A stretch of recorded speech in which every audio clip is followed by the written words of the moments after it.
We are live. We are live here at Peek Around the Corner with your host, Greg Pflugar. October 11th, a lot of things are going on. They're circling. A lot of things are going on. Let me know. Let me know if we are live, if everything sounds good, looks good. I'm going to change one thing here right off the bat. All right. Let's see here. All right, looks good from there. I think we're good. Let me know if everything sounds good, looks good.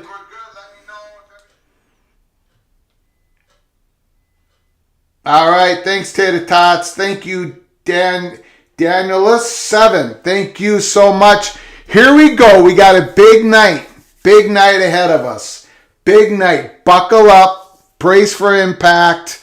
A lot of information to get through. I want to hear your comments. Send me your comments, please.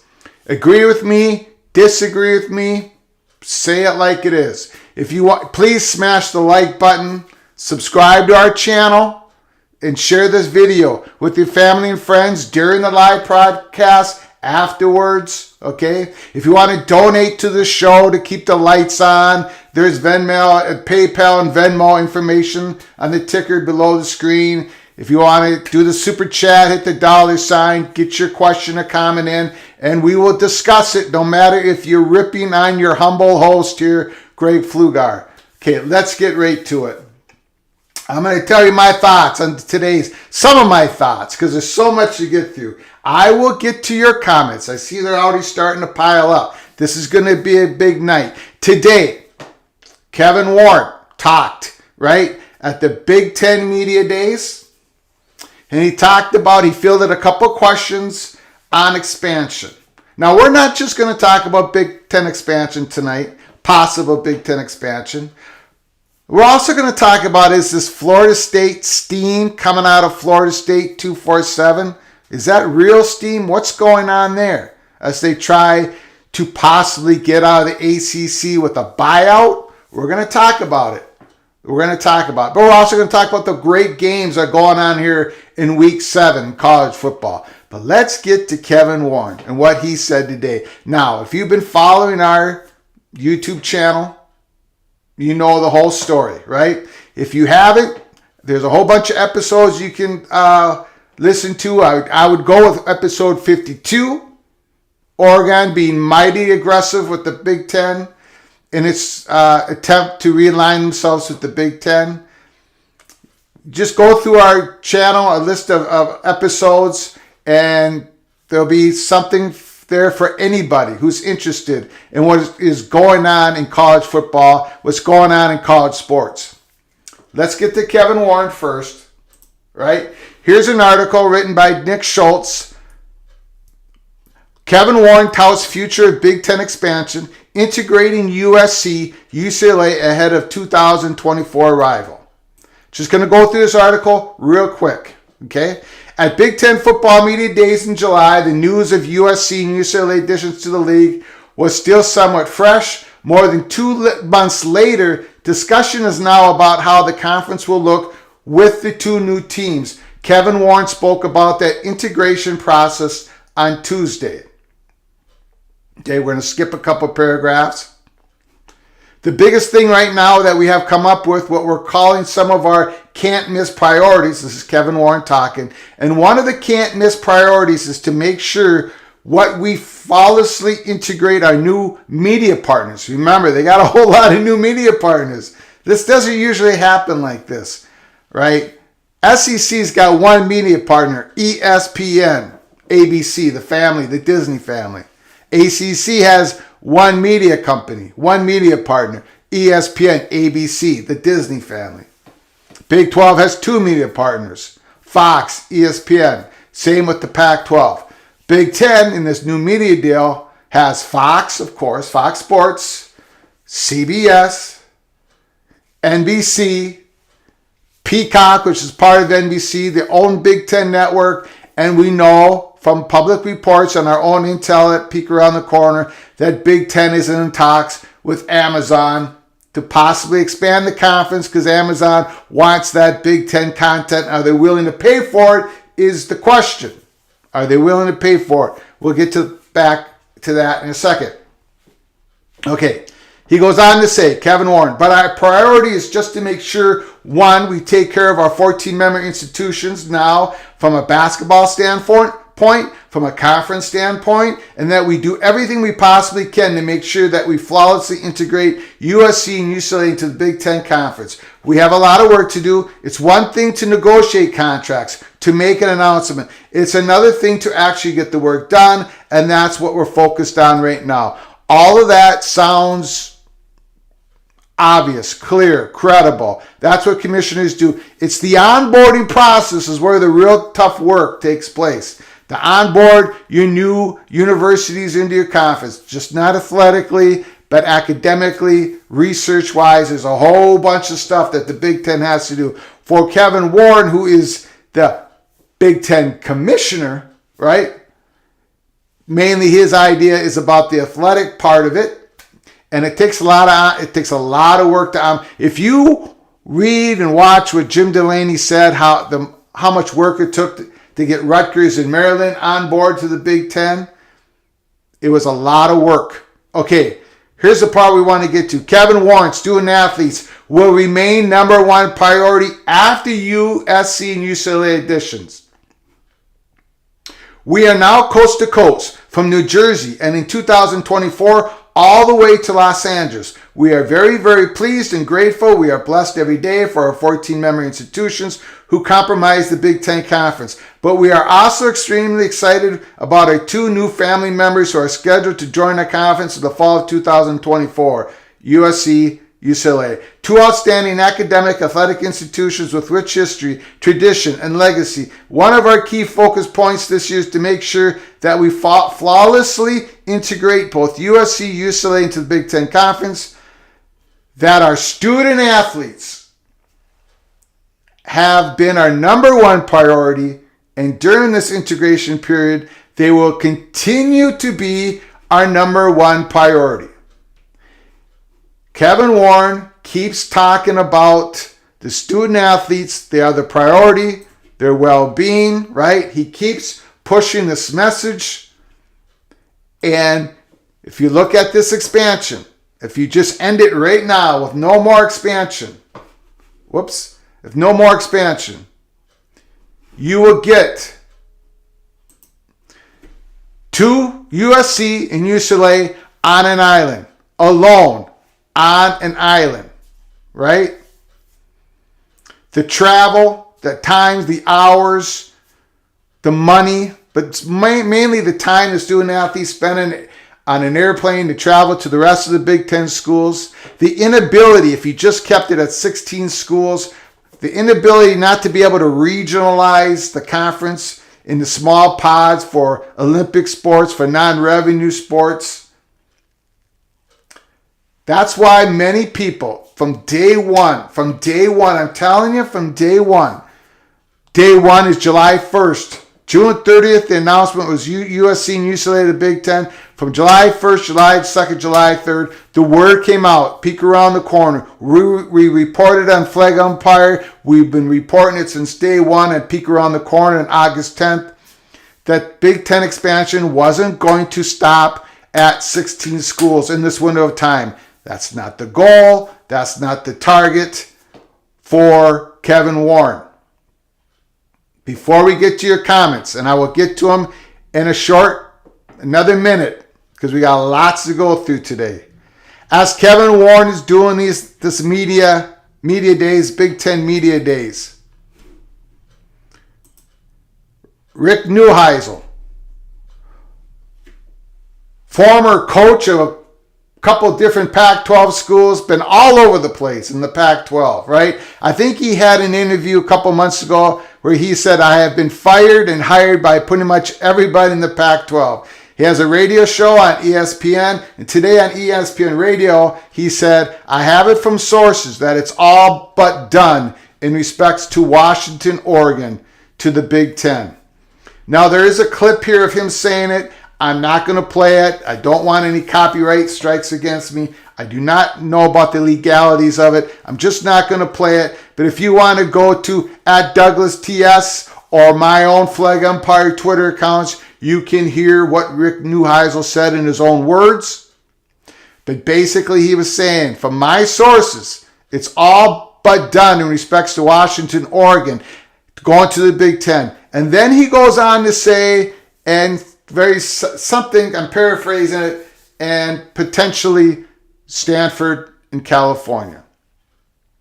He said that on today's ESPN radio show. I've heard it. Thank you to Doug Scott for sending this to me early in the afternoon, and for everybody else who's come in and discussed it. Rick Neuheisel on ESPN Radio. I have it from sources that it's all but done in respects to Washington, Oregon to the Big Ten. Now, we at Peek Around the Corner, we do not have that information. If we did, I'd be telling that to you right now. But we just don't make things up and throw it out there. We can tell you, though, and we've been telling you, from the intel that we received, that Oregon has been extremely aggressive in their conference discussions with the Big Ten, and that Washington, a Big Ten official in a Big Ten school, a Big Ten employee official in a Big Ten school, said that University of Washington was easy to rally around as a candidate, simply to digest. One more sentence, and I can't remember what it is, but basically saying we have intel on Washington and Oregon. And then, of course, if you go to the great reporting of Brett McMurphy, talking about how Washington, Oregon has had at least preliminary meetings with Big Ten officials, lawyers with Big Ten officials. And of course, we at Peek Around the Corner have discussed this decision window of time that we were told in July.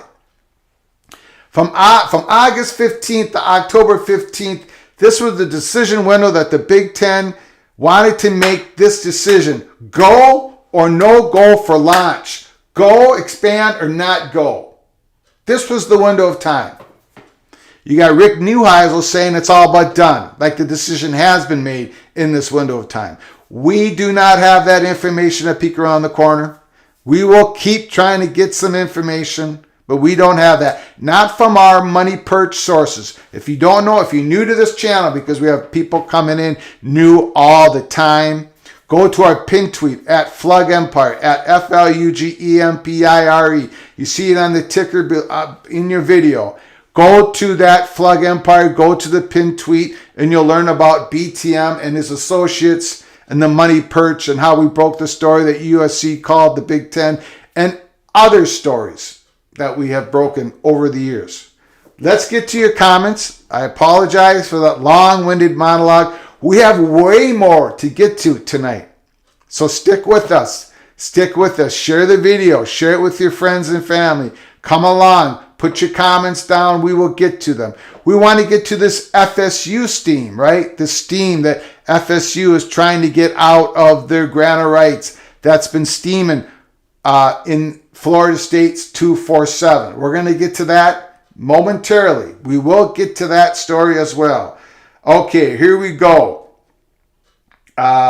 James Balch. I'm sorry. I always mispronounce your name. Balch. You hear the FSU? Have you heard the FSU rumor? I don't buy it, but it's going around. And the grant of rights, and not just what FSU, but other schools would join.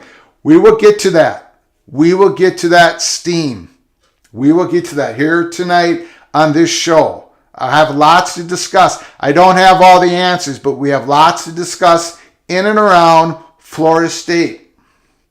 Tony, Tough Tony. I call Tough Tony only because he gives us very tough questions every time we go live. He says, what about FSU? We are going to FSU momentarily, I promise you. Donald Duck, does all but done mean that it's done or that it isn't done? Donald Duck would have to ask Rick Neuheisel. This came from Rick Neuheisel. I have it from sources that it's all but done in respects to Oregon and Washington. Look, let's be honest. Let's be blunt. Washington and Oregon have been talking to the Big Ten for about as long a period of time as USC was talking to the Big Ten before they made the announcement. Pretty much the same time, maybe a little short of it.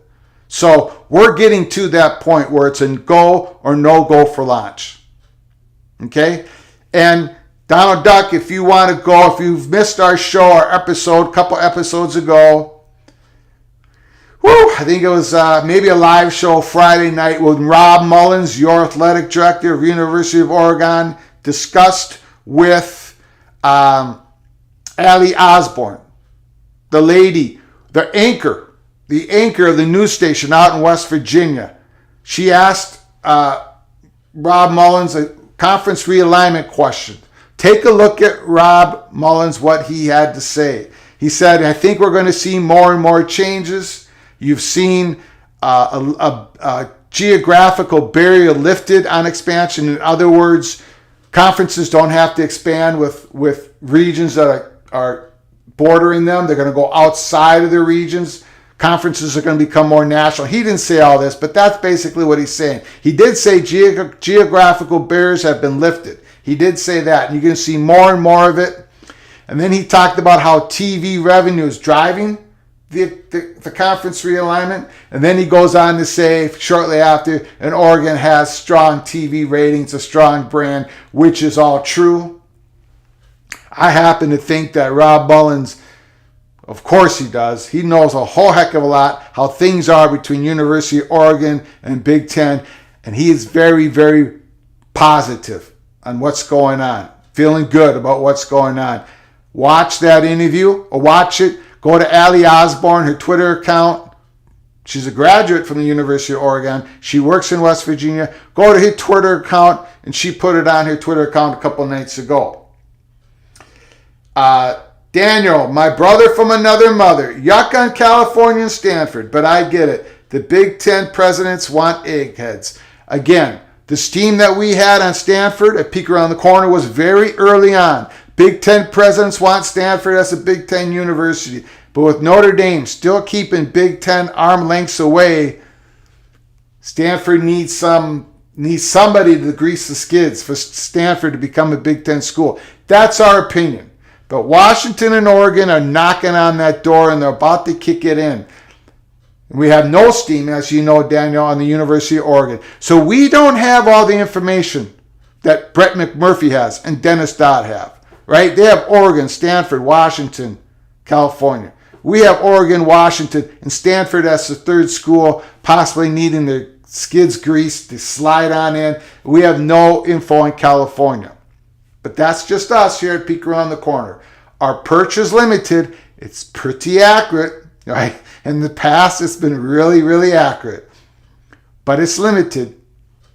So, don't know about the California-Stanford piece. Oregon and Washington, there's a whole lot of stuff. You know, like we've said here on this live show, we've had recent intel on them. And Rick Neuheisel, sure enough, he comes in on ESPN Radio, says Washington and Oregon, all but a done deal. Okay. James, love your show. Appreciate you, James. You've been a supporter from day one. I appreciate you so much. Thanks. Danielle, good to be here for this stuff. FSU stuff is steaming. It is. Well, I think I know what you think it is. It's a steaming pile of you know what. But we'll get to it here. We'll get to it. Just let me get through the comments. And then we're going to get to FSU. It's a very interesting... well, we'll get to it in a second. Daniel, Tom, Cal to the Big Ten. Kirk Bender, Cal is one of that gives me pause. I like to have them, but the athletics leave much to be desired. Yes, much to be desired. Incredible school. The number 1 or number 2 public school in the country, depending on who you're asking, between UCLA and University of California, Berkeley, right? Great location, San Francisco. Great demographics in the sense that in Northern California, the power, the money to be able to buy the products and services that get advertised during a Big Ten event, all that stuff that we've been talking about, California gets a thumbs up. The research, double thumbs up, everything, except for the fact that their fan base is not as intense as other fan bases. There's questions on whether San Francisco and that area, that location, would actually buy the Big Ten network. Now remember, if the Big Ten expands, it's not really Fox Sports that's paying for the expansion. Maybe a little bit, but basically it's going to be that new media company that has to shell out enough money for Big Ten expand to be able to expand beyond 16 schools. But Fox Sports would be able to harness the extra revenue from the places that the Big Ten would expand to. For instance, San Francisco, California, Stanford, Northern California, state of Oregon, the state of Washington. The state of Oregon, the state of Washington are going to buy the Big Ten network. The Big Ten network's going to be able to grab that extra money. Fox Sports is going to be able to grab that extra money because they own 61% of the Big Ten network.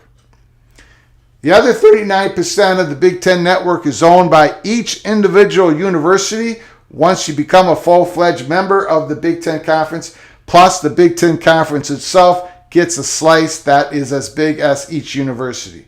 So going into 2024, as we know it now, there'll be 17 individual slices, 16 schools in the Big Ten Conference, of that 39% of the revenue Big Ten network makes every year.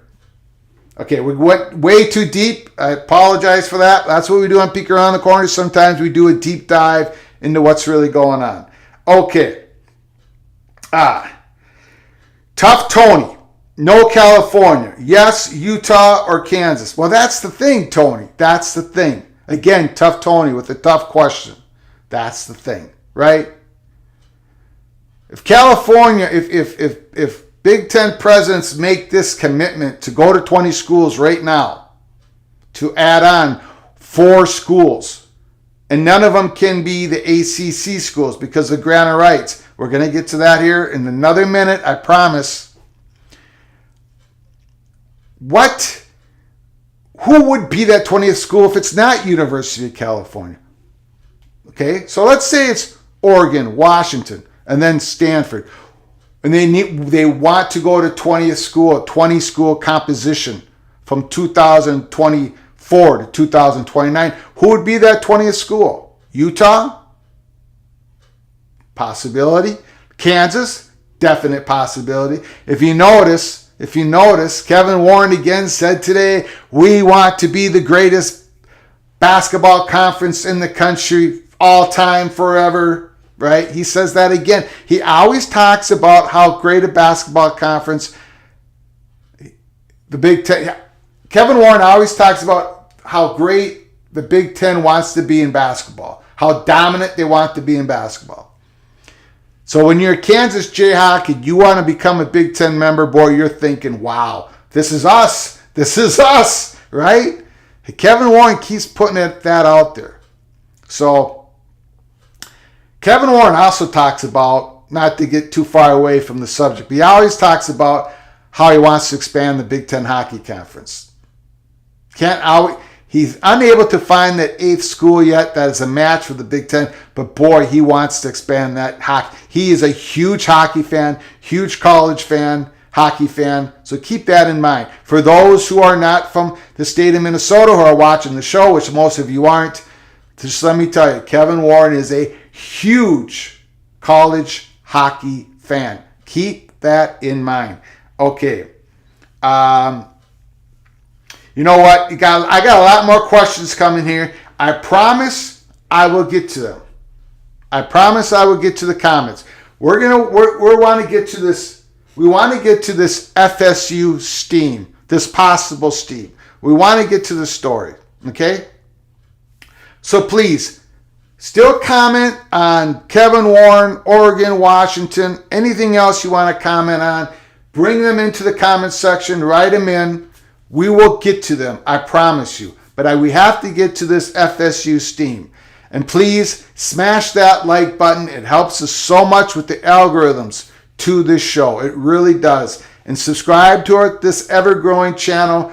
Please subscribe to our channel and share the video with your friends and family. If you want to donate to the show to keep our lights on, to keep this thing going, there's Venmo and PayPal information on the ticker going at the bottom of the screen. And you can hit the super chat button. It's that $sign. Hit that button. Donate as much as you want. We appreciate your support so very much. We're an independent channel. There is nothing here, right? You see that? There's no strings attached to this channel. People enjoy that about the channel. We say it like it is. Okay? Let's get to this story.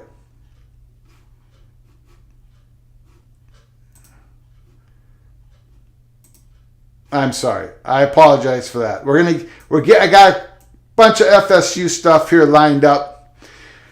Okay. Here we go.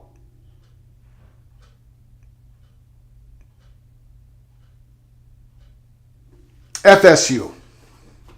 The steam coming out of FSU Noles 247. Now, the only reason I have this popped up on my screen is because this was part of, I think, the Twitter account of Message Board Genius. We've all seen this account run by a gentleman. I think he's a Texas Longhorn fan, but he's been doing it for years. It's a huge Twitter account where he brings up what he calls message board geniuses, people who put out things up on the message boards that he doesn't believe are really true. He's sort of mocking it, having fun, and he puts it up on his Twitter account. That's the only reason why I'm showing this post here at Peek Around the Corner. I normally wouldn't because Knowles 247, this is a paid account, just like Minnesota 247, the land where I came from. I wouldn't normally put this out here, but that message board genius Twitter account, he has way more people, so many people looking at his Twitter account. This is out in the public, so we're going to get into this. DD Pudge 14.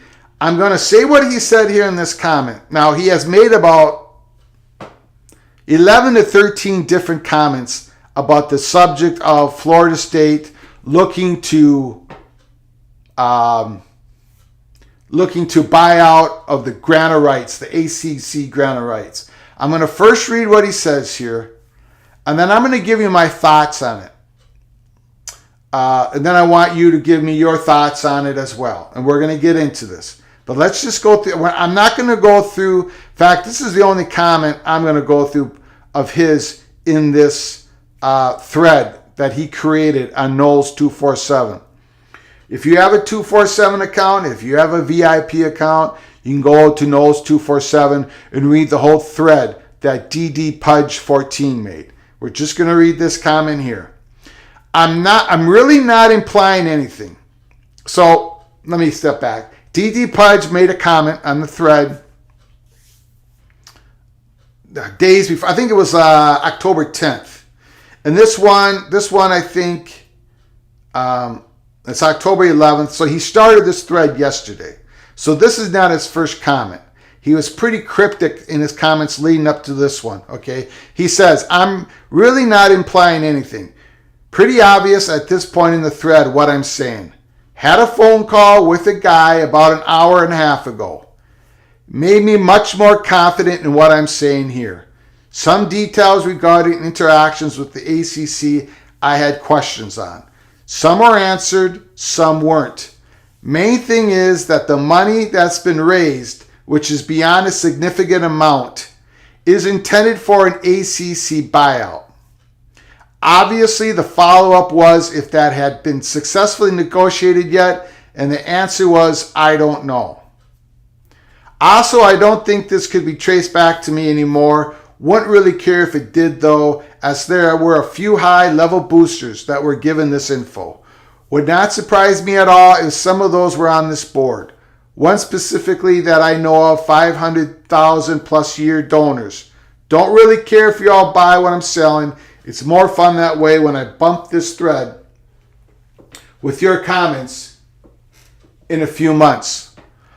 So what this DD Pudge 14 is saying is that there are boosters out there, and now correct me if I'm wrong. Put in the comments section, because there are people out there that know this story, the DD Pudge writing this down, and others rumors and stories going circling around this Florida State team know more than I do at this point in time. So put in the comments section. But what D.D. Pudge is saying is Florida State is, the donors are putting the money into a pot, and it looks like they're going to want to talk to the ACC and say, here's the money. We're buying out of the GOR, the grant of rights GOR. We want our freedom. We want our freedom. We want our own individual media rights back, because Florida State don't own their media rights, right? ACC does. That's what a grant of rights is. ACC owns Florida State's media rights. So when Florida State is on TV, at home, in any sporting event, be it basketball, football, I don't care what the sport is, water polo, for all I know, that money goes to the ACC conference. The money that is produced by Florida State being on TV, that money goes to the conference, and per the ACC bylaws, that's how the money is distributed throughout the universities. Much like the Big Ten, much like the SEC, much like the Pac-12, much like the Big 12. Okay? So what D.D. Pudge 14 is saying, there's a group of donors that are coming together, they're grouping their money together, and we're going to buy out of this ACC grant of rights, and Florida State is going to have their freedom. Freedom from the ACC, and freedom to enter into a conference realignment with either the Big Ten or SEC. Okay? Well, first of all, I've been asked, do you buy this, Greg? Do you buy this story? I want to make something perfectly clear before I go on to this particular story. I know that Message Board Genius, it's a fun Twitter, it's a very fun Twitter account to read. I'll get to your comments in a second. I'll get to your comments in a second. It's a very fun Twitter account to read. But Greg Pflugar, I'm not going to dismiss things that are said on a message board just because they're put on a message board. Now, I'm not talking about this story in particular, not yet. I'm just talking generally. I do not dismiss information that is brought up in a message board because it's brought up in a message board. Because that's how I started. That's how I started. We broke the big story on December 25th, 2016 on Minnesota 247. On December 25th, we broke the fact that Tracy Claeys, the coach of the Minnesota Golden Gophers, was going to be fired, released 216 hours once I put the first comment in. It was a 216-hour countdown clock. People thought I was nuts. I put it on Minnesota 247 on Christmas Day, December 25th, 2016. Because we were told this information by BTM and his associates, we put it on there. December 27th, 2 days afterwards, Tracy Claeys and the Gophers defeated Washington State Cougars in the Holiday Bowl. And the Gophers won their 9th game. Minnesota Gophers don't win 9 games. At least not before P.J. Fleck became head coach. That doesn't happen. Rarely does it happen. Glenn Mason, I think Gophers won 10 games one year. Of course Tracy Claeys is not going to be let go. But again, we were told yes. Yes, it was. Tracy Claeys was let go. He was let go. In 216 hours, he was let go. I'm sorry. We put down a 212-hour countdown clock on Christmas Day. He was let go. He was fired 216 hours after we put down the countdown clock. We were 4 hours off. And the reason why we were 4 hours off, and not exactly right, because the Board of Regents stepped in, the University of Minnesota Board of Regents stepped in and said, whoa, whoa, whoa, to the President Kaler. Said, we don't want Mark Coyles to fire Tracy Claeys. And President Kaler says, you have to let the guy that I hired to do the job, Mark Coyle. Then Mark Coyle was given the ability to do the job and he fired Tracy Claeys, that's the only reason we were off by 4 hours. And then on Christmas Day, that same day, we said after Tracy Claeys is fired, PJ Fleck would be the number one target, and he would have 72 hours to say yes or no, and that's exactly what happened. He was the number one target, and about 77 hours, he agreed to become the new Big Ten Minnesota Golden Gophers head coach. I tell you all of this because it's exactly how we broke major stories at Minnesota 247. The great Ryan Burns, the owner of Minnesota 247, allowed us to break that story. And the Motzkow and the Don Lucia getting let go, the hockey coach, and Motzkow being hired as the new head coach, on and on and on throughout the years. And we did that on our Twitter account. So, and I think Message Board Genius guy, the Twitter account, has gone after me. And then those stories became true, and I think he's laid off me the last few years. So, just because something comes up on a message board, I see a lot of people say, that can't be true. And I just sit there and go, it could be true. Now, for this particular story, for this particular story, Florida State trying to buy out of the grant of rights. Let's get to Let's get to this story here. We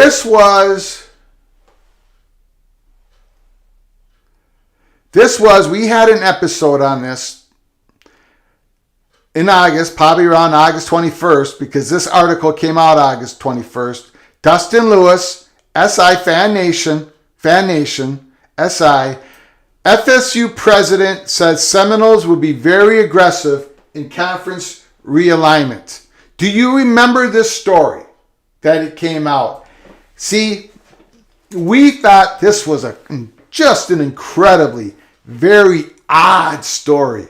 And more odd the story is, the more you have to raise your antennas. This was an odd story. A university president doesn't talk this way. So does it mean something when he talks this way? Again, for those who aren't with us, we're going to go over just real quick what he said. President McCullough on Florida State Conference affiliation. This was at the Tallahassee Chamber of Commerce. President McCullough there, and he was asked a direct question about Florida State's conference affiliation. This is what the president said. This is August 21st. So this is, 7 weeks after the announcement that UCLA and USC were joining the Big Ten. He says, it's something I'm spending a lot of time on. And we're getting a lot of help. We're trying to do anything we can think of about how to remain competitive. Florida State is expected to win. We're going to be very aggressive on conference affiliation. That just blew my mind. We did a whole episode on it. It's something I'm spending a lot of time on. How can you be, this is the president of the university, not the athletic director, the president. What would he be spending a lot of time on? I mean, what is he exactly doing? It's either one or two things on being aggressive in conference affiliation. It's either about, getting a bunch of people together to try to buy out of the ACC grant of rights, or it's this question of this theory of dissolution, where you need 8 ACC conference members to vote to dissolution, to dissolve the conference. Because in theory, if you have 8 votes to dissolve the conference no longer can own the grant of rights, own each individual university's media rights, because the conference no longer exists. The theory, now look, there's a lot of smart people who says this theory of dissolution is a possibility. This theory of ACC dissolution is a possibility. A whole lot of people smarter than me say it's possible. A whole lot of other people who are smarter than me say it's not possible, that you can't just dissolve the conference and then get out of the grant of rights. You just can't get 8 ACC schools to vote to dissolve the conference and get out of the grant of rights, because you still have a contractual agreement with the media partner, which would be ESPN in this case. So there's conflicting parties here saying two different things, and all of them are a whole lot smarter than I am. I am not a contractual lawyer, not even close. Okay? But when President McCullough gets a question about conference affiliation, and he says, it's something I'm spending a lot of time on, and we're getting a lot of help, what does that mean to you? For me, it has to mean this theory of dissolution, or this other theory of buying out of the grant of rights. Buying out of the grant of rights. Now I'm going to say two more things on Florida State. I apologize, I haven't gotten to your comments in a second here. We got a lot to go over. I will get to your comments. I appreciate all you joining us. We got 110 people. This is outstanding. I appreciate all of you. Please smash that like button, subscribe to our channel, and share this video with your family and friends. Get to your comments. Two more things on Florida State. Now, I don't have the tweet up here, but you remember Brett McMurphy from Action Network independently reported the following. Now, I'm paraphrasing. I apologize. I don't have the exact wording up here on my computer. But he said something, and I think most of you will remember this. He said something to the fact of, this was after USC and UCLA was announced they were going to the Big Ten. Something to the fact that the Big Ten targets, sources were telling Action Network and Brett McMurphy, the Big Ten targets were who? Washington, Oregon, Stanford, California, Notre Dame, Florida State, and Miami, Florida. You remember that tweet? Do you remember that Brett McMurphy tweet on Florida State and Miami, Florida being targets? Again, to me, it was extremely odd. Not Brett McMurphy. His reporting is outstanding. Trust me, or don't trust me. I'm just going to tell you. If you want to listen to somebody in regards to the coaching carousel, who on the hot board, all this information, listen to Pete Thamel. When it comes to this stuff like this, when it comes to possible conference realignment, expansion, all this stuff, listen to Brett McMurphy. That's all I'm going to say. Okay? Take that for however you want to take it. What I meant by odd is Florida State and Miami, Florida. Why are they in that same tweet? Because they're the grant of rights, the ACC grant of rights will not allow them to be targets of the Big Ten. Not right now. Maybe 10 years from now, maybe 12 years from now, that grant of rights goes to 2036. But why would it be in the tweet in 2022? Why would sources say Florida State? Boy, that is long-term targeting, right? If a Big Ten official is saying to Brett McMurphy or whoever, a source, right?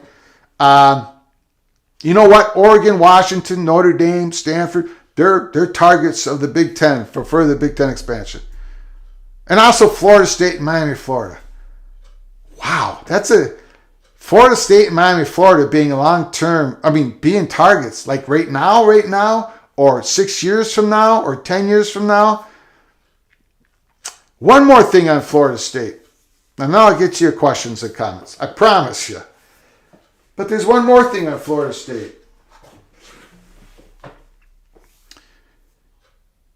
If I remember correctly, again, correct me if I'm wrong, but Florida State was always the oddball when the ACC was creating their first grant of rights. When they were trying to get everybody on board, when the ACC commissioner Swofford was trying to get everybody on board to sign an ACC grant of rights, and also I think to strengthen the exit fee. Do you remember that? Because the Big Ten, they were fearful of the Big Ten poaching ACC schools, which they had every right to be fearful of. You remember when Maryland decided to join the Big Ten? Maryland, 2014, 2013? Maryland had to negotiate with the ACC the exit fee part. Maryland never voted on the grant of rights. They were not there. They did not vote on that. They didn't vote yes. I don't think they voted no. I don't think they even voted. So when Maryland decided to leave the ACC, they had the freedom to do so, but they got caught up in this exit fee. That I think they had to pay more than what that exit fee spelled out in their bylaws at that time, the ACC bylaws. But whatever. Maryland was able to get out of the ACC. I think they had to pay 30-some million. I might have that wrong. But Florida State was that school, if I remember correctly. And I'm going to dig in this tomorrow during the week. Florida State was that school that didn't want to sign that grant of rights. You remember that? They had to come kicking and screaming. That was the ACC school beyond Maryland that did not want to sign their commitment to the ACC. And I forget how long that first grant of rights went to. It might have gone to about 2026. Now remember, this was back in about 2014, 2013. And eventually they had to sign, all these universities, the ACC schools signed another extension because they created the ACC network that took the grant of rights all the way to 2036. But Florida State was that school that didn't want to do it. Now, I always think, when we think about Florida State, we're getting a lot of comments. Hopefully someone can get my brain working again and go back all those years and tell me exactly what happened in the Florida State situation. But every time we talk about Florida State and the potential of them leaving the ACC, I always think back to that. I always think back to Florida State. Were they promised something? Were they promised something from the ACC that if you did this, if you signed your name here, were they promised something that the ACC did not fulfill?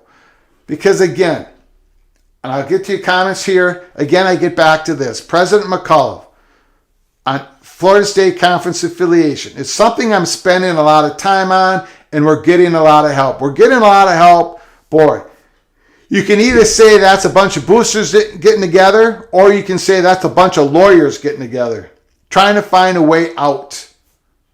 We're trying to do anything we can think about how to remain competitive. In other words, getting that Big Ten or SEC revenue dollars. Because remember, we've talked about this at Peek Around the Corner. There's a stratification line. There's a stratification line. That's why USC went to the Big Ten. They tried everything they could get to the Big Ten. That's why Oklahoma and Texas wanted to go to the SEC. They knew what was coming. More compensation for the student athletes. More direct compensation coming from the school or conference going to the student athletes. Bigger brands, big brands playing big brands more often because of name, image, and likeness, consolidation. You know all this. You've been following our channel. You know all this. So here's Florida State. I wonder if they're thinking back to those days where they promised something.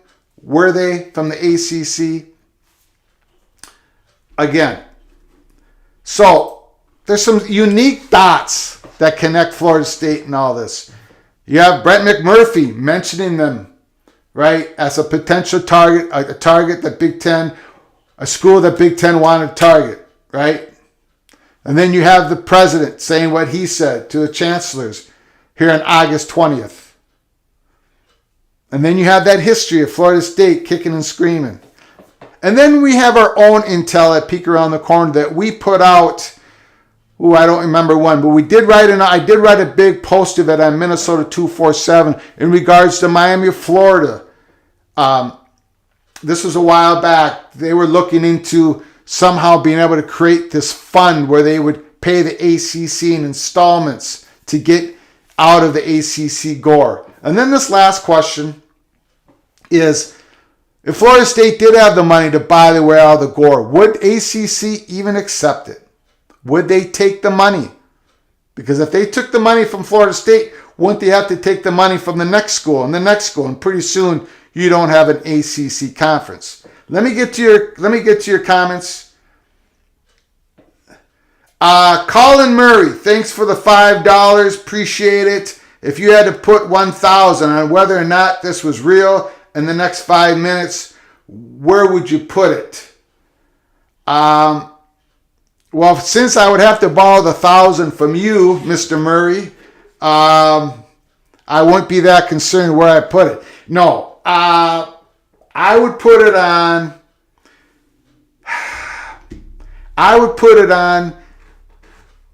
That it's not real, but not because it was mentioned on a message board. Not because it was mentioned on a message board. If I had to put $1,000, I would say not real. But there's still unique dots that connect Florida State trying to get out of the ACC, as we've explained all this before. Florida State is a very unique university. Tallahassee, public school, big Florida State. Florida State becoming an emerging research institution. Now that is a fact. That is a fact. It's a fact that the Big Ten would target them. But I would imagine them targeting 10 years down the line.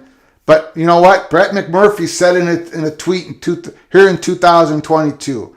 And now we have this gentleman at 247 Knowles that is talking about this. I would say that it's not real, but I wouldn't be putting my $1,000 on it. I'd be putting Mr. Murray's $1,000 on it. Okay, let's get to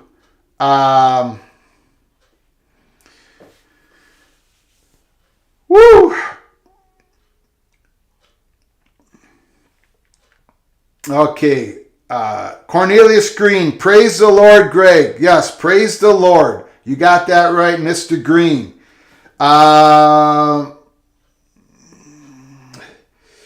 Eric Ruby, you can't buy out of a GOR. FSU gave their TV rights to the ACC. Eric Ruby is saying you can't buy your way out of the GOR. And I think that has great merit to it. It's never been done before. Granted rights to pay. And the ACC doesn't, I don't even think the ACC would have to accept it.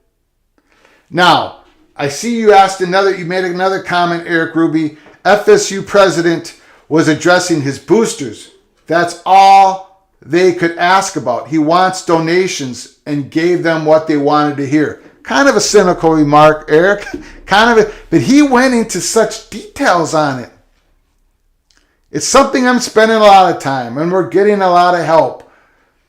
He was talking in front of his boosters. The same boosters that might be gathering up money to pay them way out of a GOR? I don't know. This president talked about conference affiliation like other presidents normally do not. Athletic directors talk about it in that fashion, but not presidents. But interesting comment, Eric. I appreciate it. Bob Dolan. Buyout would have to be a gigantic money amount. Near $1 billion. Don't know about $1 billion. Now the grant of rights, depending on who you ask. Again, I'm not a lawyer. I don't play one here at Peek Around the Corner. But there's a lot of how much would how much would it cost to pay out of the grant of rights? First of all, the grant of rights, the ACC goes to 2036. A lot of people make the argument that the school trying to buy out of the GOR would have to give back the money, the revenue media money that would take in every single year, Tier 1, Tier 2, and Tier 3, the ACC network money, bundle that all together, plus another 2 years of money that you would receive normally to pay out of the exit fee, because that's what the ACC bylaw says. So, how much does ACC school make and all that TV money right now? About $35 million a year. So, go $35 million times 15. What do you got? Someone put that down on the message board. Plus another 35 for the exit fee. So go 17 times 35 million. That's a lot of money. That's a whole lot of money. And if you did pay that out, to pay out of the buyout, to get out of the GOR, are you really coming out ahead anyways? Because now you just spent all that money and gave it to the SEC. And again, SEC, I don't believe necessarily has to accept that money unless there's something in that contract, in that grant of rights contract, that says they do have to accept that money. We don't see the grant of rights contract. We see the ACC bylaws. At least we think we see everything in the ACC bylaws. I'll get to your question in a second. I just want to get back to the dissolution part.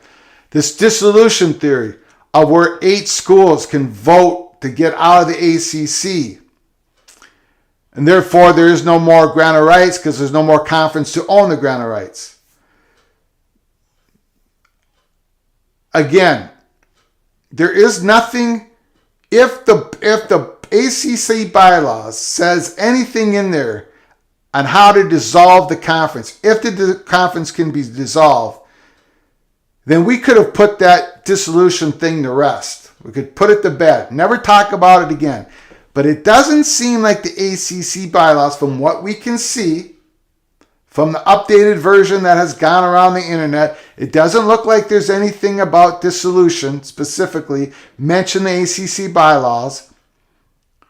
So therefore, the dissolution theory, dissolution theory is it goes to the state of North Carolina and its state laws. And its state laws says that any organization, nonprofit organization, can be dissolved by a majority of the vote of the institutions that are in it, or whatever, or just majority vote.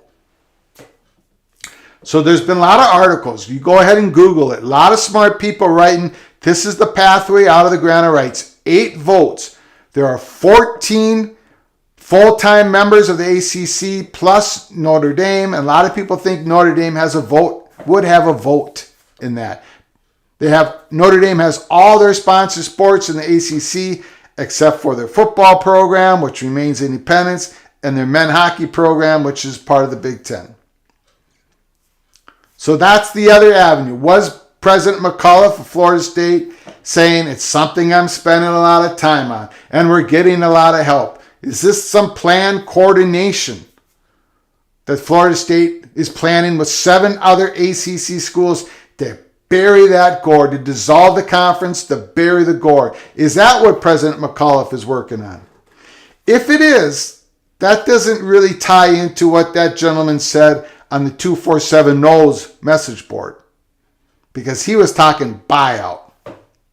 So there are some people on Twitter, right, who have taken this Florida State 247 information and then somehow leaked to, oh, these are the 4 schools that are going to the SEC and the 4 schools that are going to the ACC.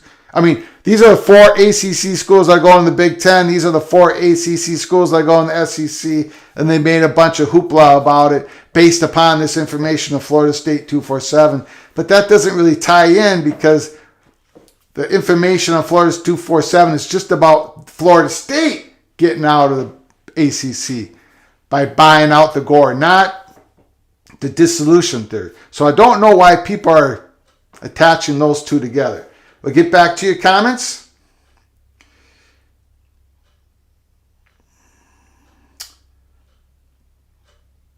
Tater Tots, if any school were to buy out of a contract, it would be FSU.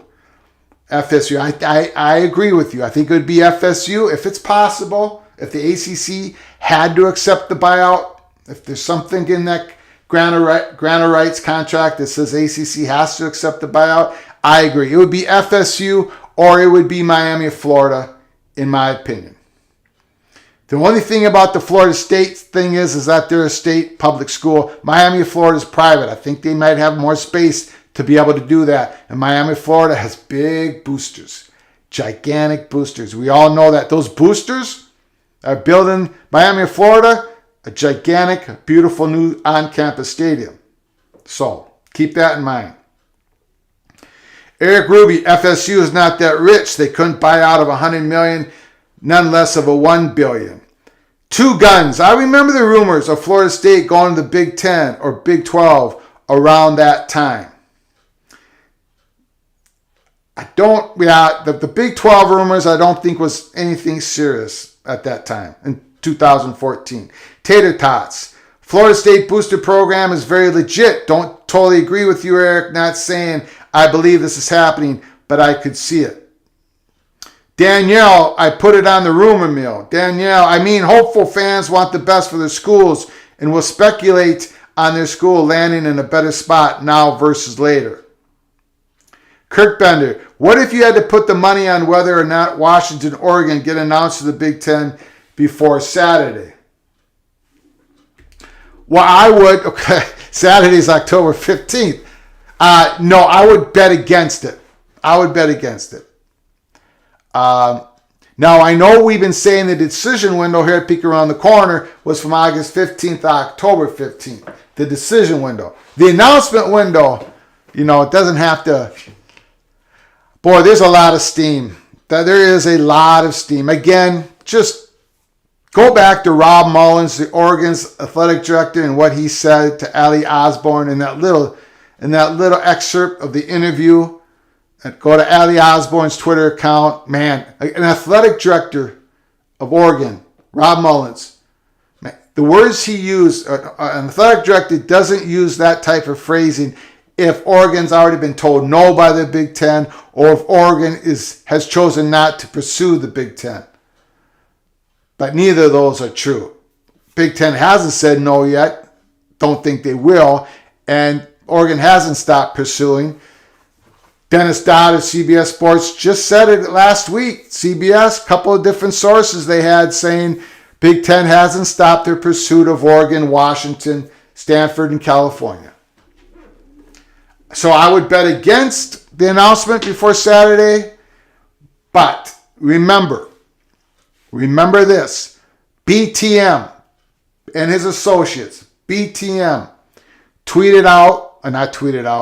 gave me the information to tweet out on June 19th, 2022. This is a sensitive time for Kevin Warren in the Big Ten. These were, for those who don't know our channel, those who don't know me, we had a series of tweets and a series of little videos on Twitter from March 31st all the way up until June 19th saying that USC called the Big Ten. They're trying to get into the Big Ten. It looks good that they're going in the Big Ten. These are all the reasons why the USC is going to go to the Big Ten. And we were giving real-time information to Minnesota 247 and to USC 247 and All Eyes on Big Ten podcast. We were giving this information daily, weekly, monthly to credible media people. And sure enough, on June 19th, BTM says time is sensitive. In other words, this is go or no go for launch. This is when it's going to get made, this decision. 11 days later, it's announced that USC and UCLA is going to the Big Ten. Just last week, I don't remember the exact date. Go to Flug Empire and look at it. BTM says, here we go again. Time is sensitive for Big Ten. He has a reason why he said that. It's very sensitive. When you get to the end game, on a go or no go for launch, it gets really sensitive. You don't want anything to blow it, right? You don't want anything to blow it. I will say this. You can take the Rob Mullins comments Friday. You can take Kevin Warren's comments today. Go back. Look at Kevin Warren's comments. Go back. I'll try to find them again real here. I probably got rid of it. Yeah, I got rid of it, unfortunately. Go back to Kevin Warren's comments today. When a commissioner is asked a question about conference realignment, or are you going to expand, and they don't have any, they have no juice to expand, there's no action going on, the commissioner will say, there's nothing active going on. There's no action, nothing is live. Say something to that effect. Each and every commissioner does the same commissioner speak when he's asked that question about possible expansion, when the commissioner is not expecting their conference to expand. We're happy with the members we got. We're not looking towards doing it. We are not active right now. Kevin Warren was asked about conference realignment, conference expansion. He used none of that phrasing. The closest thing he said is, when it comes to expansion, we have to be mindful. Mindful. I'm sorry, but that's the Big Ten expansion door is wide open. We had an episode earlier today. If you haven't seen it, episode 71, I advise you to go watch it. The expansion door is wide open. The goal, the target of Kevin Warren was never to stop at 16 when they took on UCLA and USC. Big Ten doesn't always get what they want. They don't always get what they want. If they always got what they wanted, Oklahoma and Texas would be planning to go to the Big Ten in 2025 instead of the SEC. So you don't always get what you want, even the Big Ten. But their goal wasn't to stop at 16. They don't want USC and UCLA on an island. Okay? Nobody has veto power. USC does not have veto power. They weren't talking about Oregon when they were trying to get into the Big Ten. Remember, when USC was talking to the Big Ten, and we at Peek Around the Corner, Flug Empire, when we told the country, whoever was willing to listen to us, on March 31st, and April and May and June, we let you all know when USC called the Big Ten. We let you know this on March 31st, on April 2nd, 3rd, April 4th. There's a video out there on April 4th. We said that USC called the Big Ten alone. Remember that? We said USC called the Big Ten alone. Unlike when Oklahoma and Texas called the SEC, they called Sankey, Commissioner Sankey, together. They called them together. USC called Big Ten alone. USC didn't even, and that turned out to be accurate. Our information, all our information we received and we gave in real time turned out to be accurate during that whole episode. What I'm trying to say to you is USC did not even know the Big Ten was talking to UCLA in the early spring. No clue. No clue. Big Ten was talking to UCLA separately. Big Ten was talking to USC separately. So USC wasn't saying, oh, Big Ten, Kevin Warren, by the way, we'll join the Big Ten, but, you know, it's got to be where you don't invite school A, B, C, D. It just doesn't work that way. It doesn't work that way. If you need a real big example that it doesn't work that way, just look at the history of Texas A&M leaving the Big 12, leaving Texas, trying to get away from the shadow. They go join the SEC. They're the only Texas school in SEC country, and they thought they were going to have that veto power to always be able to keep Texas out of the SEC. And look what happened. Texas is joining the SEC in 2025. Get back to your questions. Again, hit that like button. Hit that like button. Please smash it. Share this video with your family and friends and subscribe to our ever-growing channel. We've only been around for 2 months and we smashed all projections. Thanks to you all. Stay with us here at Peek Around the Corner for the next days and weeks ahead. A lot of drama. going on in college football, lots of it behind the scenes. We will give you the intel when we receive it, when we clear it, when we know it's good. Okay, so stick with us at Peek Around the Corner.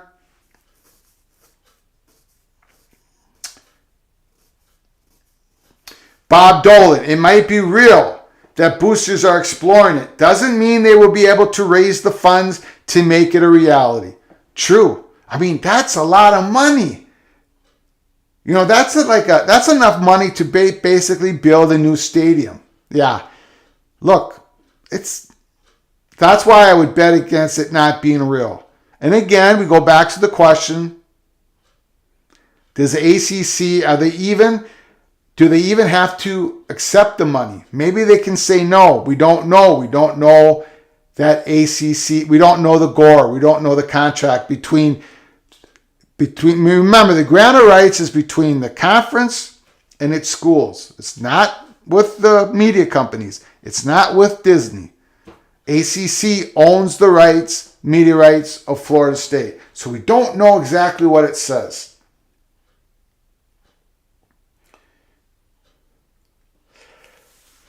Okay, Tide Guy. GOR is around $396 million. Then you have an exit fee of $50 million. So that's around $446 million. Numbers sound good to me, Tide Guy. I mean, it is a lot of loot. It's a lot of money. I think the exit fee might be higher than $50 million, to be honest with you. It might be higher because I think it's, but correct me, Tide Guy, if I'm wrong. Correct me if I'm wrong. I think it's 2 years of TV revenue. And so I would consider that 60, 70 million attached. But whatever. You know, what's a few million between Tide Guy, what basis would FSU have to rescind the grant? Breach of contract. This is Danielle's question. Great question. Again, I get back to, and we'll do a deep dive on this here in the next couple of days, but Florida State, there was something about Florida State that was unique back in 2014, 2013, 2012, where they just didn't want to sign that. They were the last school to sign it, and maybe they were promised something. I don't know. I'm just speculating. I'm reaching here. Again, very odd statements from Florida State's president on we're going to be very aggressive in conference affiliation. We're spending a lot of time on it. Right? Getting a lot of help on it. Man, those are odd statements from a president. It just is, from a university president in regards to conference realignment. So what was he talking about? Okay. Tater tots. There's almost guaranteed to be a buyout option, just as any contract. It's just a question of how much. Again, Tater Tot raises a good question. You know, this grant of rights, we don't know it. We don't know what is in the contract. Is there a buyout option? Is there? And how much it would be? That's the $1 million question. No pun intended, right?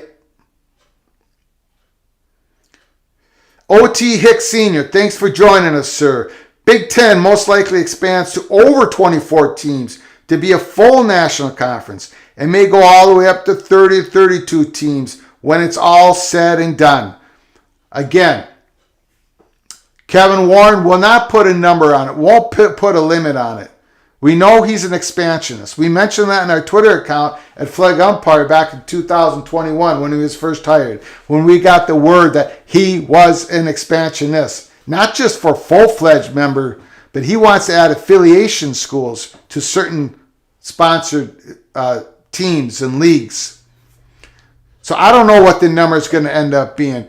I do know this, though. Well, I shouldn't say I know this, but we've been told this, is that Big Ten, let's say Big Ten goes to 20. First of all, the Big Ten, many people in the Big Ten and Kevin Warren themselves don't want a 16-team school conference with just USC and UCLA home on an island out there in California. Can you imagine Big Ten adding 4 ACC schools and one of these crazy theories, right, of dissolution or ACC GOR buyouts, and somehow the Big Ten goes to 20 schools, and you still only have 2 schools in the West Coast all by themselves? Kevin Warren does it. That's not going to happen. That's not going to happen. Here at Peek Around the Corner, we have made the argument. You can agree or disagree with us, put in the comment section, that eventually the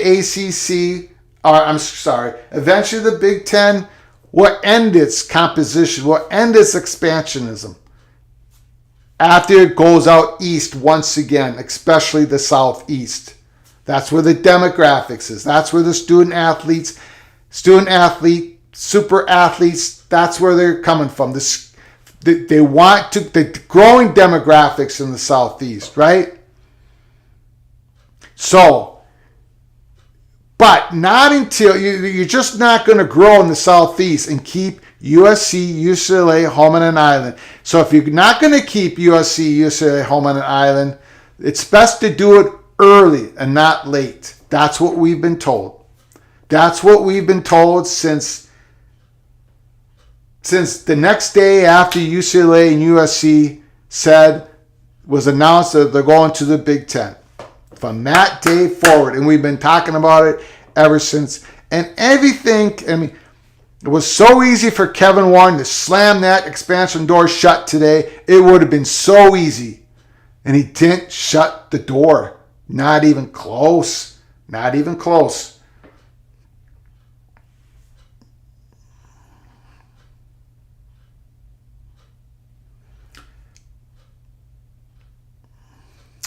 A lot of great questions. Eric Ruby, Notre Dame has a vote. Yes, that's what we believe. In the theory of dissolution, Notre Dame would have a vote.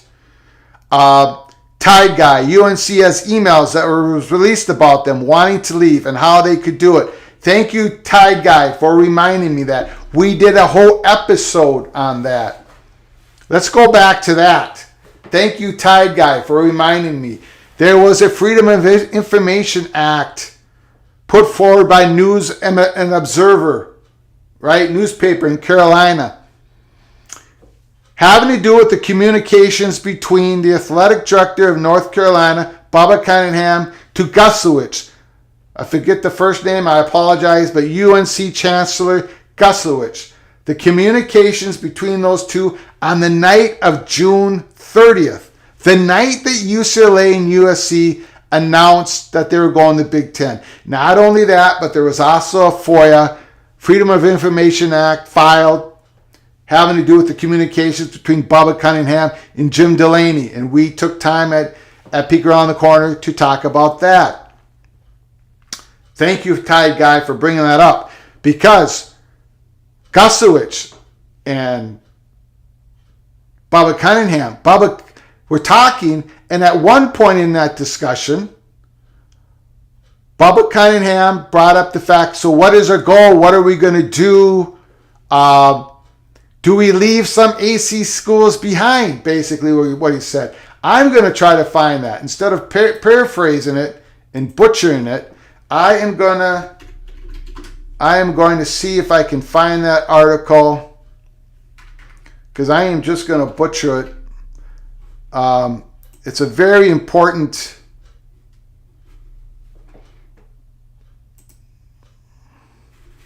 let's see here. I think we got it. Thank you, Tide Guy, for bringing this up again. Thank you all for sticking with us here in a very important live show. We're talking about the Big Ten expansion door not being closed and this FSU steam. Tide Guy brings up a very good point about North Carolina. So here's the article. It was September 22nd. Boy, not that long ago. It seems like forever ago. So many things going on. It was a text message conversation, began the afternoon of June 30th, right? I just heard USC and UCLA may announce today they're joining the Big Ten. Bubba Cunningham, the athletic director at North Carolina, texted Kevin Gusowicz, the university chancellor, as the news began to spread of another round of major conference announcement. Now, we're going to skip that part because Cunningham is talking to Jim Delaney Jim Laney said, be planning, be patient, all that stuff. We went over this in an episode. I'm trying to find the part where Tide Guy is talking about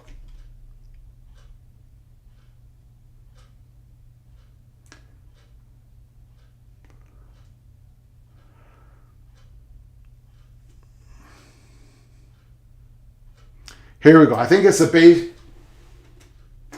patience and planning part. Here we go. Okay. For UNC and other AAC schools, there's little choice then but to follow the advice Delaney provided Cunningham in their long talk over the summer, patience and planning. In his text message conversation, this is Bubba Cunningham to Gusowich on June 30th. Cunningham went over how Phillips was likely to address the ACC presidents and chancellors during their conference call the next morning. One of the talking points, as Cunningham described it, should we explore a partnership with the Big Ten or Pac-12? This is Bubba Cunningham, text messages to his chancellor, Gusowich. Okay? And this is Bubba Cunningham projecting what one of the talking points would be when Phillips, the ACC commissioner, is talking to the other ACC presidents. Gusowich was intrigued. This is Gusowich talking back to Bubba Cunningham. We could have a super conference both athletically and academically, he responded. Probably would need to be called the Atlantic Pacific Athletic Conference, APAC. Maybe that's crazy, but if it would get us a better TV deal, maybe it would be worth considering. Now this is what I think Tide Guy was getting to. This is what Cunningham, the athletic director, is saying back to the North Carolina chancellor. We need to think about what outcomes we want, Cunningham wrote back. What are our priorities? Do we want to maintain all teams in the ACC? Is this a new league? Do we want to have the same number of teams at each school? So again, do we want to maintain all the teams in the ACC? Well, how in the heck do you get rid of some schools in the ACC? And again, it gets back to this alluding to, indirectly at least, to ACC dissolution. This whole ACC dilution part, right? So that's why we keep bringing it up at Peek Around the Corner, because ACC leadership have at least indirectly alluded to this proposition of dissolution of the conference. At least in my opinion. Okay? Thank you, Tide Guy, for bringing that up again.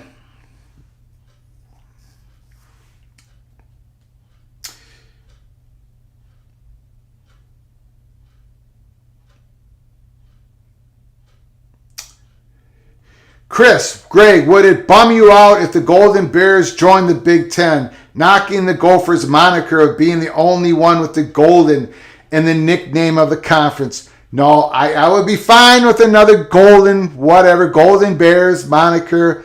I would be just fine with that. And it wouldn't even bum me out if California became a member of the Big Ten.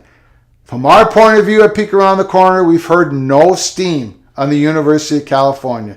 Zero, none. From our limited perch, the money perch, but we've heard no steam on California. But it would not bum us out if it was the Golden Bears versus the Golden Gophers. It wouldn't bum us out either if it was the Golden Gophers versus the Golden Domers of Notre Dame. It wouldn't bum us out either on that. Okay.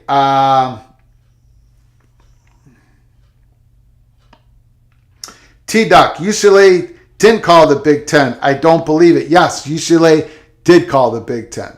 They called them independently of USC. UCLA called the Big Ten. Conference realignment always begins with the school calling the conference first. And then the conference says, we're not interested at this time, or send us your documents, or whatever. The long process might start then. Usually nothing happens. But the process always starts with the school calling the conference first, not the conference calling the school first. Okay? UCLA definitely did call the Big Ten. Matthew Carlson, I would love FSU in Miami to join the Big Ten, I'm guessing. I think that would be pretty cool. I think that would be pretty cool if Miami, Florida, and Florida State join the Big Ten. I think that would be outstanding for the Big Ten Conference. I just don't think it's going to happen anytime soon. I'm not a big believer in dissolution, and I'm not a big believer of a school being able to buy out the GOR, but I'm here to be proven wrong. I'm here to be proven wrong. So we'll see what happens.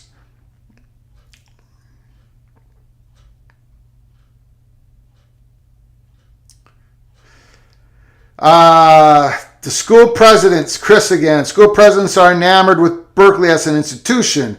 It is located in the head of Silicon Valley and can eat up some late games. They're a team that won't threaten the big boys. Again, yes.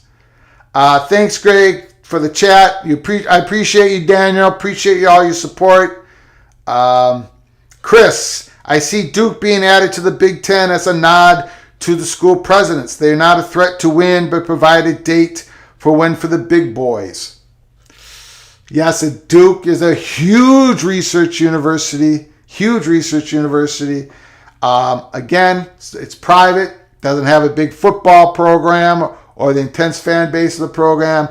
Of course, their basketball program is huge. Huge value. North Carolina Duke is a huge value.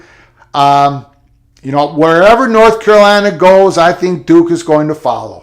That's basically my rule of thumb on what's going to happen to Duke. I think they're going to follow North Carolina. Stay in the ACC, go to the SEC, go to the Big Ten years from now. But I think they're going to be hitched together.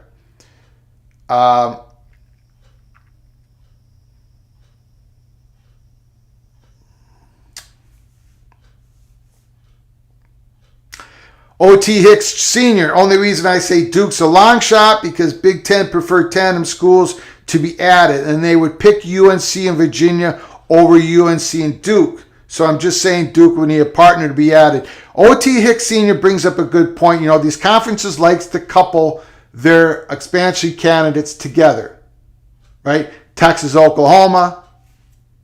So it didn't happen with Penn State and Nebraska in the Big Ten. That didn't happen, but it does. UCLA, USC, they like to couple them together. However, I do think it's Duke and North Carolina. Duke and North Carolina, Virginia. They're all so close together, right? They're also the years, decades of being basically tied together. You do bring up a good point, OT, about saying UNC and Virginia over UNC and Duke. That's a very good point you make. But somewhere down deep, I think that Duke goes wherever UNC goes. Could be proven. Coos Corner. What's up, my college football peeps? Nice to see you in the house, Coos Corner. You have a fantastic YouTube channel. I appreciate your support. I appreciate all the advice you've given me. Appreciate it a lot. Okay. A lot of people are projecting these ACC schools going to the Big Ten, or which one goes to the Big Ten, which one goes to the SEC. My only real thought on that at this point in time is if there is this dissolution, this crazy theory of dissolution, where 8 ACC schools vote to dissolve the conference. If that happens, I believe, and so do the people that I talk in regards to the community of the Peek Around the Corner, BTM and Associates, is that SEC would be able to eat first. They would able to eat first. SEC would eat first if dissolution happened. Now, if we went to 2036 and the Big Ten, the SEC poached from the ACC in 2032, 2033, it'd be a little bit of a different story. But man, if the ACC dissolved in 2024, 2025 because of dissolution, SEC would eat first because you would think that ESPN played a huge invisible hand in the dissolution of the conference. To let it happen, to not take these ACC schools to court because of some contract between, the ESPN and the ACC. It just seems to me that dissolution, this crazy theory happened, SEC would eat first. And who would they eat first? Who would they take first off the ACC table? I think it would be North Carolina. The largest school besides maybe New York. I mean, if you call New York, besides New York, okay? North Carolina is the largest school in the United States with a growing population too that isn't part of SEC or Big Ten country. So if this dissolution happened, I think North Carolina would be in SEC schools. And any of those schools that are tangled in with North Carolina would be SEC schools. So Virginia or Duke, take your pick, plus Clemson. Right? So I think those would be your SEC schools. And then Big Ten would get to eat second. That's just my opinion.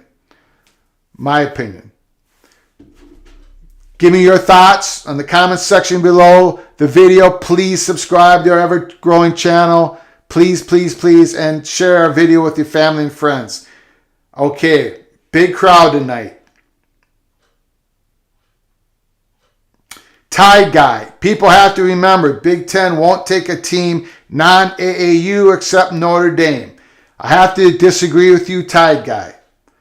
That is not correct. It's not even correct historically. Big Ten accepted Michigan State when Michigan State was not AAU. It was 8 years after Michigan State became a Big Ten member that they became an AAU member. Michigan State was sponsored by the University of Minnesota. University of Pittsburgh, which was AAU at the time in the 50s, was sponsored by University of Michigan. It was Minnesota lining up votes to try to get Michigan State into the conference. It was Michigan trying to line up votes to get University of Pittsburgh into the conference. Pittsburgh was AAU. Michigan State was not AAU. And Minnesota was able to pull enough votes together to get Michigan State into the conference. So historically, not all Big Ten schools were AAU. Michigan State is the example of that. Number two, there are exceptions beyond Notre Dame. If Oklahoma and Texas would have called the Big Ten, Oklahoma would have been admitted into the Big Ten. Years ago, Jim Delaney told a crowd of people, he says, we will look at AAU first, as in candidates for Big Ten expansion. We will look at AAU first, but not only. And then this year, Kevin Warren said clearly to everybody that we will look at candidates that are not AAU. So that has been a myth. That has been the great myth that Big Ten will only look at AAU schools and Notre Dame is the only exception. It's a myth that I've tried to kill over the years on Twitter and now this YouTube channel. I haven't quite achieved it yet, but that myth is hopefully goes away very soon. Tony, Oregon, Washington go to the Big Ten. What if any Pac schools go to the Big 12? Wow. Well, if Oregon and Washington are the schools that go to the Big Ten, if that gets announced here in the next month, wow. Yes, I definitely believe Pac-12 schools go to the Big 12. Definitely. Between 2 and 4 of them, right? And what happens to California, Stanford if they don't go to the Big Ten? Would they even look at going to the Big 12? There's so many questions. And I kind of want to just put that off, right? Just kind of want to put that off. I know we're speculating here tonight at Peek Around the Corner. That's a great question, Tony. But I definitely think Brett Yormark has said it in public. Again, something commissioners don't do. He said in public, target is westward. We're going west if we can. into this fourth time zone. He was talking about Arizona. He was talking about University of Arizona, Arizona State. I think it definitely happens.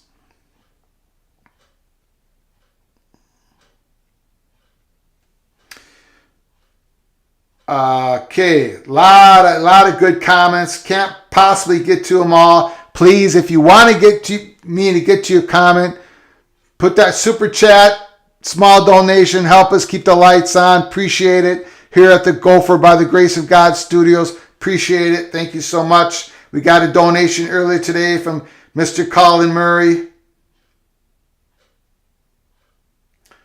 Woo! A lot of great comments.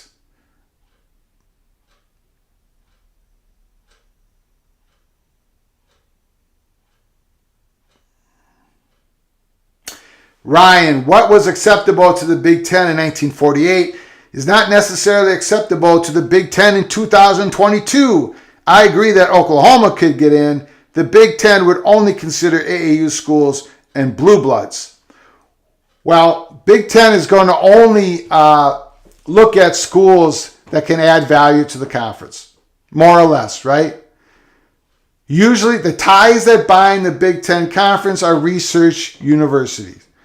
Before this expansion, there was only one private school, Northwestern. Now there's going to be USC. Could there be more in the future? Stanford, Miami, Florida. It very well could happen. We know that Kevin Warren just said it a couple months ago. We're not just going to look at AAU schools as possible candidates. The current Big Ten commissioners said it. But what is going to be the total composition of the Big Ten? Nobody knows. But it's going to be highly affected on what happens here in this window of time with Oregon and Washington and possibly Stanford. Right? There's a domino effect to all this. There's a ripple effect to all this. What happens with Oregon and Washington and the Big Ten is largely going to affect what happens in the future of the Pac-12 and the Big 12. It's always been that way. The dominoes always go from the biggest domino to the smallest. It's the ripple effect. We were all waiting on, we talked about it in March 31st and in April and in May and in June. We talked about the USC going to the Big Ten and the ripple effect that was going to cause when most people in the country didn't even know that was going on. Then we were all waiting for Notre Dame, and Notre Dame has pushed off the Big Ten for now. And now we're all waiting for the Washington and Oregon domino. Which way is it going to fall? So we're going to conclude this live show tonight. Appreciate you all coming. Fantastic show. Fantastic comments. Thank you for smashing that like button. But we're going to conclude this live show by saying this.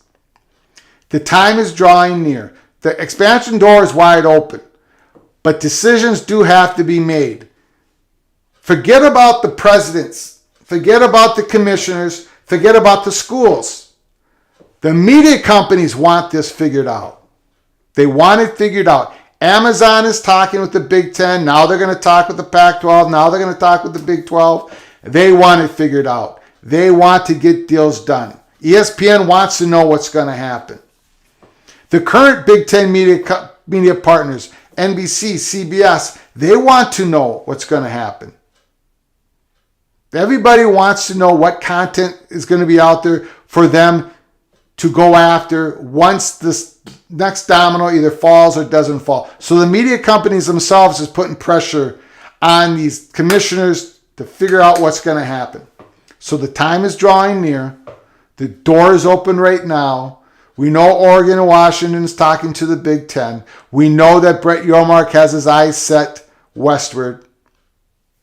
So, until next time, from all of us at Peek Around the Corner to all of you, please, you all take care of each other. Thank you so very much.